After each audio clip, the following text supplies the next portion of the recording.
Students, welcome to my channel commerce and economics classes. पिछले video में हमने soul trade के बारे में पढ़ा था। सोल ट्रेड एकाकी व्यापार, उसमें एक ही पर्सन होता है जो बिजनेस का ऑनर होता है, वही उसमें इन्वेस्ट करता है, वही उसकी मैनेजमेंट करता है, पर उसकी अपनी कुछ लिमिटेशंस होती है। एक पर्सन अगर लार्ज स्केल पर बिजनेस करना चाहे तो वो उसके लिए पॉसिबल नहीं हो पाता है, क्योंकि ना तो उसके पास इतने फाइनेंशियल रिसोर्सेज होते हैं और उसकी मैनेजमेंट कैपेसिटी भी लिमिटेड होती है। तो सोल ट्रेड की जो कमियां हैं उनके कारण ही नए बिजनेस ऑर्गेनाइजेशन एग्जिस्टेंस में आए थे। तो उसमें हमारे पास एक नई टाइप है जिसको हम आज करेंगे, और वो है पार्टनरशिप ऑर्गेनाइजेशन। पार्टनरशिप ऑर्गेनाइजेशन में कुछ लोग मिलकर बिजनेस चलाते हैं, वो मिलकर उसमें पैसा लगाते हैं, मिलकर उसको मैनेज करते हैं, और उसमें जो भी प्रॉफिट और लॉस होता है वो भी वो आपस में बांटते हैं। तो पार्टनरशिप फॉर्म बिजनेस ऑर्गेनाइजेशन की क्या होती है, इसका मीनिंग हम देखते हैं। It refers to that form of business organisation. ये पार्टनरशिप बिजनेस ऑर्गेनाइजेशन की वो टाइप है in which there are two or more then to persons, जिसमें एक सिंगल पर्सन नहीं होता। मिनिमम कितने होंगे? मिनिमम होंगे 2। तो 2 से कम अगर पर्सन्स होंगे तो उसको हम पार्टनरशिप नहीं करेंगे। मोर देन 2 हो सकते हैं, मोर देन 2 की भी लिमिट होती है। मोर देन 2 में भी मैक्सिमम इसमें 50 हो सकते हैं। तो मोर देन 2 हो सकते हैं, बट मैक्सिमम कितने होंगे? 50 मेंबर्स होंगे। तो partnership form of business organisation में मिनिमम 2 पर्सन्स होंगे और मैक्सिमम 50 पर्सन्स हो सकते हैं।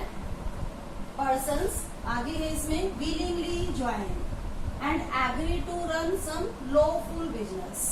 अब ये जो पर्सन्स है, चाहे 2 हो चाहे 2 से ज्यादा हो, वो क्या करते हैं? Willingly join. जो बिजनेस है उसको विलिंगली ज्वाइन करते हैं, मीन्स सब अपनी मर्जी से उसमें पार्टनर बनते हैं, मिलकर जो है वो उस बिजनेस को शुरू करते हैं। Agree to run some lawful business. अब पार्टनरशिप हम उसी केस में कहेंगे किसी भी बिजनेस ऑर्गेनाइजेशन को अगर वो लॉफुल होगा, कानूनी रूप से जो है वो लीगल होगा बिजनेस, तभी जो है वो पार्टनरशिप कहलाएगा। अगर कुछ लोग मिलकर इलीगल बिजनेस करते हैं तो उसको हम पार्टनरशिप की कैटेगरी में इंक्लूड नहीं करेंगे। दूसरी बात इसमें है बिजनेस होना चाहिए। अगर वो कोई कुछ लोग मिलकर कोई सोशल वर्क करते हैं, कोई रिलीजियस वर्क करते हैं, तो उसको भी हम पार्टनरशिप नहीं कहेंगे। तो पार्टनरशिप ऑर्गेनाइजेशन के लिए एक तो बिजनेस होना चाहिए और दूसरा वो लॉफुल होना चाहिए, अकॉर्डिंग टू लॉ वो सही होना चाहिए। तो कोई भी ऐसी बिजनेस ऑर्गेनाइजेशन जिसमें कम से कम 2 और ज्यादा से ज्यादा 50 मेंबर्स होंगे, वो सब मिलकर उस बिजनेस को चलाते हैं, उसमें इन्वेस्टमेंट करते हैं और उसकी प्रॉफिट्स को आपस में डिस्ट्रीब्यूट करते हैं, तो ऐसे बिजनेस को हम पार्टनरशिप ऑर्गेनाइजेशन बोलते हैं। तो इसका मीनिंग और क्लियरली समझने के लिए हम इसके फीचर्स करेंगे। तो इसके फीचर्स को, कैरेक्टरिस्टिक्स को हम 2 पार्ट्स में डिवाइड करते हैं। सबसे पहले हमारे पास आती है statutory characteristics. Statutory characteristics according to law किसी भी पार्टनरशिप ऑर्गेनाइजेशन में होनी कंपलसरी है। तो सबसे पहले हम स्टैट्यूटरी कैरेक्टरिस्टिक्स करेंगे और इसके बाद आएंगे इसकी जनरल कैरेक्टरिस्टिक्स, वो हम इसके बाद करेंगे। तो स्टैट्यूटरी कैरेक्टरिस्टिक्स में फर्स्ट हमारे पास है मोर देन 1 पर्सन, जो हमारा ऊपर आया था। किसी भी पार्टनरशिप ऑर्गेनाइजेशन के लिए मोर देन 1 पर्सन होना चाहिए। एक पर्सन से ज्यादा होंगे तभी हम उसको पार्टनरशिप ऑर्गेनाइजेशन कहेंगे। तो एक से ज्यादा मिनिमम कितने हो गए? 2। तो मिनिमम होने चाहिए 2 लोग और मैक्सिमम होने चाहिए 50। तो किसी भी बिजनेस ऑर्गेनाइजेशन में अगर मिनिमम 2 पर्सन्स हैं और मैक्सिमम जो है 50 पर्सन्स हैं, तो उसको हम पार्टनरशिप ऑर्गेनाइजेशन की कैटेगरी में इंक्लूड करेंगे, अगर उसमें बाकी के फीचर्स भी होंगे तो सेकंड फीचर इसमें आता है existence of business. Partnership organisation business organisation की फॉर्म्स में से एक फॉर्म है, तो इसीलिए किसी भी पार्टनरशिप ऑर्गेनाइजेशन के लिए बिजनेस का होना कंपलसरी है। बिजनेस का मतलब अगर वो लोग प्रॉफिट अर्न करने के लिए गुड्स और सर्विसेज को प्रोड्यूस करते हैं या उसकी बाइंग और सेलिंग करते हैं, तभी हम उसको पार्टनरशिप ऑर्गेनाइजेशन की कैटेगरी में इंक्लूड करेंगे। अगर दो या दो से ज्यादा लोग मिलकर कोई और काम करते हैं, बिजनेस नहीं है, जैसे मैंने अभी बोला था रिलीजियस या सोशल वर्क करते हैं, तो उसको हम पार्टनरशिप की कैटेगरी में इंक्लूड नहीं करेंगे क्योंकि उसमें बिजनेस नहीं होगा।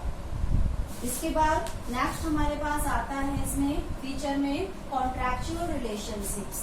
अब ये जो दो या दो से ज्यादा लोग मिलकर इकट्ठे होते हैं, बिजनेस करते हैं, तो उनके बीच में कोई ना कोई कॉन्ट्रैक्ट होना भी कंपलसरी है।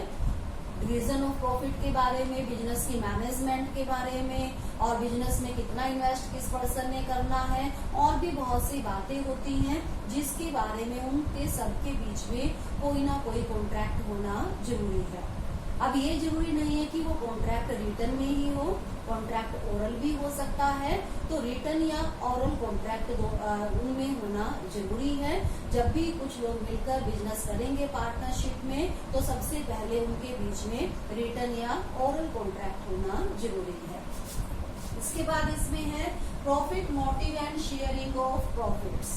क्योंकि पार्टनरशिप ऑर्गेनाइजेशन बिजनेस की एक टाइप है, तो इसीलिए इसका मोटिव प्रॉफिट का होना चाहिए। क्योंकि किसी भी बिजनेस का मोटिव होता है प्रॉफिट अर्निंग का, तो इसीलिए पार्टनरशिप ऑर्गेनाइजेशन का मोटिव भी प्रॉफिट अर्निंग का होना चाहिए। इसके बाद इसमें बात आती है शेयरिंग ऑफ प्रॉफिट की। तो जो भी उसमें पार्टनर्स हैं, वो पार्टनर्स प्रॉफिट को आपस में बांटेंगे, डिवाइड करेंगे।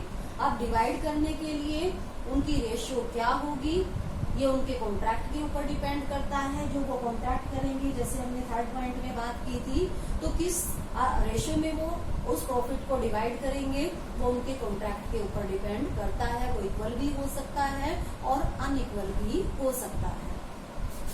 लास्ट फीचर इसमें आती है प्रिंसिपल एजेंट रिलेशनशिप। हर एक पार्टनर अपनी फर्म का प्रिंसिपल मीन्स ऑनर भी होता है और एजेंट भी होता है। क्योंकि पार्टनरशिप फर्म में बहुत सारे पर्सन्स होते हैं, जरूरी नहीं है कि वो सारे ही बिजनेस को मैनेज करें। कई बार कुछ लोग मैनेज करते हैं और कई बार सब मिलकर ही मैनेज करते हैं। तो कोई भी पर्सन पार्टनर का जो ऑनर है, पार्टनरशिप में जो भी पार्टनर है, जब वो फर्म के लिए काम करता है कोई भी, तो वो फर्म का एजेंट माना जाता है। एक एजेंट की तरह से वो दूसरों के बिहाफ पर काम कर रहा है।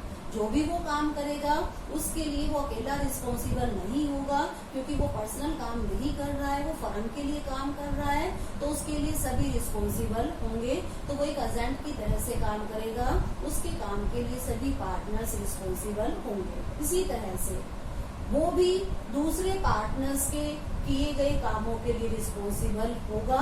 तो इसीलिए हर एक पार्टनर फर्म का प्रिंसिपल भी है, ऑनर भी है, स्वामी भी है, और साथ में वो फर्म का एजेंट भी है। तो कोई भी पार्टनर अपनी फर्म का प्रिंसिपल भी होता है और एजेंट भी होता है।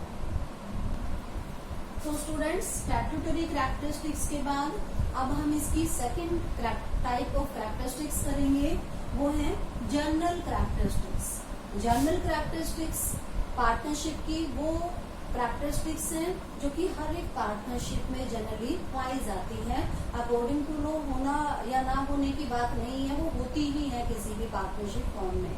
तो सबसे पहले इसमें आता है अनलिमिटेड लायबिलिटी। ये बात हमने सोल ट्रेड के केस में भी की थी। सोल प्रोप्राइटरशिप में भी जो ऑनर होता है उसकी लायबिलिटी अनलिमिटेड होती है, और उसी तरह से पार्टनरशिप में भी जितने भी पार्टनर्स होते हैं उनकी लायबिलिटी अनलिमिटेड होती है। अनलिमिटेड लायबिलिटी का मीनिंग मैंने आपको बताया था कि अगर फर्म की रिस्पॉन्सिबिलिटीज फर्म की एसेट से ज्यादा हो जाती है और उन एसेट से हम फर्म की रिस्पॉन्सिबिलिटीज को पे नहीं कर पाते हैं, लायबिलिटीज को पे नहीं कर पाते हैं, तो ऐसी सिचुएशन में जो पार्टनर्स हैं उनकी पर्सनल प्रॉपर्टी भी बिजनेस की लायबिलिटीज को पे करने के लिए यूज की जा सकती है। मीन्स जो पार्टनर्स हैं उनकी लायबिलिटी फर्म में जो उन्होंने इन्वेस्ट किया है वहां तक लिमिटेड नहीं है। उनकी पर्सनल प्रॉपर्टी भी पार्टनरशिप फर्म की बिजनेस लायबिलिटीज को पे करने के लिए यूज की जा सकती है। तो पार्टनरशिप में भी सभी पार्टनर्स की लायबिलिटी अनलिमिटेड होती है और ये इसकी डीमेरिट भी है, आगे हम डीमेरिट्स करेंगे वहां पर भी ये बात आएगी। Next is no separate individuality. Partnership firm जो है इसमें भी पार्टनर्स का एग्जिस्टेंस पार्टनरशिप फर्म से अलग नहीं होता है। फर्म के सभी जो काम होते हैं उनके लिए पार्टनर्स पर्सनली रिस्पॉन्सिबल होते हैं। अकॉर्डिंग टू लॉ उनको बिजनेस से सेपरेट नहीं माना जाता। फर्म के जो भी लायबिलिटीज होंगी, फर्म की जो भी फंक्शनिंग होंगी, उनके लिए वो पर्सनली रिस्पॉन्सिबल होते हैं। तो फर्म का और पार्टनर्स का जो एग्जिस्टेंस है वो अलग अलग नहीं माना जाता है। Next is utmost good faith. क्योंकि पार्टनरशिप में मोर देन वन पर्सन होते हैं, कुछ लोग मिलकर आपस में कोई ना कोई एग्रीमेंट करते हैं, कॉन्ट्रैक्ट करते हैं। तो जब वो कोई कॉन्ट्रैक्ट कर रहे हैं तो वो फेथ के ऊपर डिपेंड करता है। वो सभी पार्टनर्स एक दूसरे के ऊपर विश्वास करके चलते हैं कि सभी पार्टनर्स जो है सही तरीके से काम करेंगे, कोई गलत काम नहीं करेंगे या एक दूसरे को कोई धोखा नहीं देंगे या किसी बात को नहीं छुपाएंगे। तो पार्टनरशिप जो है वो आपसी विश्वास के ऊपर टिकी होती है। क्योंकि अगर पार्टनर्स के बीच में फेथ ही नहीं होगा तो पार्टनरशिप चल ही नहीं सकती है। तो इसीलिए पार्टनरशिप जो है वो फेथ के ऊपर डिपेंड करती है। गुड फेथ आपसी विश्वास के ऊपर जो है वो टिकी होती है। Restriction on transfer of interest. Partnership में किसी भी पार्टनर का जो हिस्सा होता है वो बिना किसी अन्य साझेदारों की अनुमति के किसी भी दूसरे पर्सन को सेल नहीं कर सकते हैं। अगर किसी पार्टनर ने फर्म से अलग होना है उसको बाकी पार्टनर्स को बताना होगा और वो अपनी मर्जी से अपना शेयर किसी तीसरे पर्सन को नहीं बेच सकता। तो पार्टनरशिप जो है उसमें कोई भी पर्सन अपना हिस्सा जो है वो बिना दूसरे साझेदारों की अनुमति के किसी को नहीं बेच सकता। हाँ, वो सबके एग्रीमेंट से अपना हिस्सा जो है उनको बाकी के पार्टनर्स को देकर फर्म से अलग हो सकता है। तो दूसरे सोल ट्रेड की तरह जिस तरह सोल ट्रेड में होता है कि जो ऑनर है अपनी मर्जी से बेच सकता है, पर पार्टनरशिप में जो है साझेदार कोई भी साझेदार अपनी मर्जी से फर्म के हिस्से को नहीं बेच सकता है। तो स्टूडेंट्स, आज हमने पार्टनरशिप फर्म का मीनिंग किया है और इसके फीचर्स किए हैं। तो नेक्स्ट वीडियो में हम इसके एडवांटेजेस और डिसएडवांटेजेस करेंगे।